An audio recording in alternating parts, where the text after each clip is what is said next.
খাগড়াছড়িতে বন্যা কবলিত অসহায় মানুষের পাশে বাংলাদেশ সেনাবাহিনী।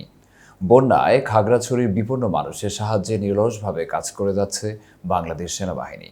তারা দিনভর উদ্ধার কার্যক্রমের মাধ্যমে খাগড়াছড়ির প্রায় ২,০০০ মানুষকে নিরাপদ আশ্রয়ে সরিয়ে নিতে সক্ষম হয়েছে। আজ শুক্রবার আন্তঃবাহিনী জনসংযোগ পরিদপ্তরের পাঠানো এক সংবাদ বিজ্ঞপ্তিতে এ তথ্য জানানো হয়।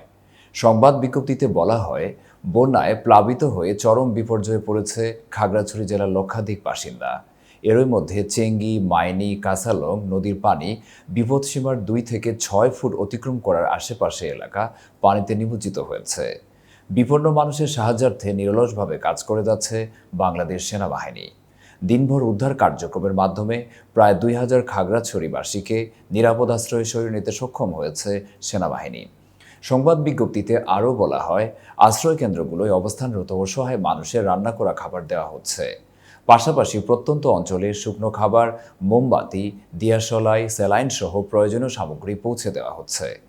বন্যা পরিস্থিতি স্বাভাবিক না হওয়া পর্যন্ত উদ্ধার ও ত্রাণ কার্যক্রমের পাশাপাশি চিকিৎসা সেবা প্রদান বাংলাদেশ সেনাবাহিনী অব্যাহত রাখবে বলে জানানো হয়। এতক্ষণ বার্তা বৈঠকের সাথে থাকার জন্য ধন্যবাদ।